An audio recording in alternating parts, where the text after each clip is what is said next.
Mental health and social media in teenagers. This podcast says hundreds of psychological articles have learned that social media is not all good, is not all bad, and it is good for teenagers. So children not only see content but also learn about it and hide the behavior from their parents. Children are too exposed to everything that adults have to be open listeners.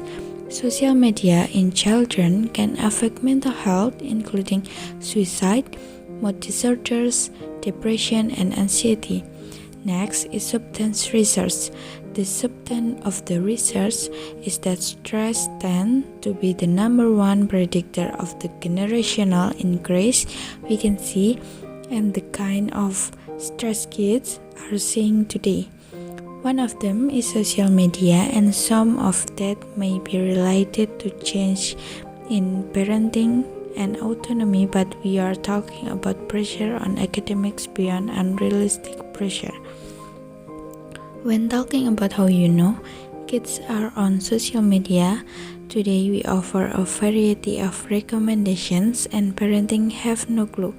We have to be sensitive to children who don't yet have full neural inhibition centers, which can stop them from artificial intelligence algorithms making us look at the screen longer than we want.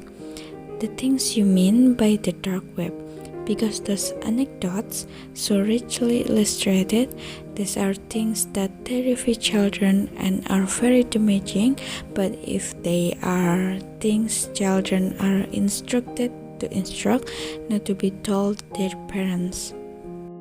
They will lose friends, they will be dry colored, busy parents, people working, everything going on around them, and they have to fight wise to the socialize.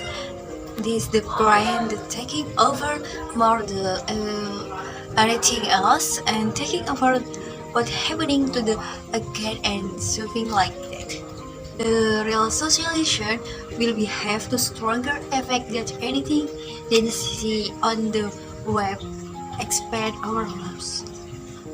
One of those studies where kings on development social skill you would expand then to development in adolescence because maybe of all the screen time it's hard to say cause and effect, but we see that link. So of course in the American Physiological Association explain when is the right time to allow kids to do what is social media use our screen with all together. So they will know when their skin are not known to be able to get a kind to some very mature, maybe 12 years old, must feel the pressure that when they're going to be the only one who is in fight. But we have no data to show that staying in a way must learn. So there are a number of people out there who are unfortunately suffering from pretty severe physiological distress and then reach age to get older and create a place where they can find for that what they feel and what they feel about that and they do felt okay. So as a way of providing support and teach other, unfortunately because this is unmonitored and there is no direct mental health, personal crisis and lawful intra-conversation that end up promoting that works option, not actually and contrary. The source said her daughter, who is just 7 years old, and started having a neighbor friend who used TikTok all the time, and she asked for it and she can see where that is starting to change her, and she has encouraged a genuine attachment to her daughter because that was she knows about her own trauma and it's her culture, and she realizes that because she is purely attached and also because she has her own connection addiction, which is his voice. Have we not created peer culture in a way that allows for good skill development, some kind of healthy boundaries on peer interaction, or if it is now a problematic 24/7 connection to breakthrough. Even choose how much you like what other people say or what they look like with a numerical count, and it takes 60,000 years of evolution and pirating it to turn a profit. Now, you're talking about how it's a part of the developing brain to want more peer contact and less parental contact.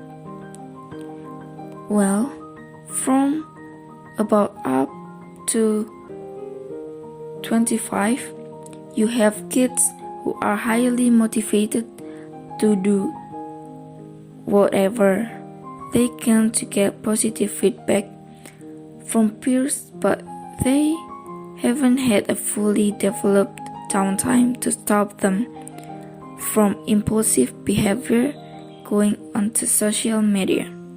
If your child stops even when they have been involved in extreme activities and lying just to get more access if it's with their daily routine, you have to talk about it and emphasize some of the boundaries put forward by the Princeton Chief of Science for the American Psychological Association and Professor of Psychology and Neuroscience at the University of North Carolina at Chapel Hill.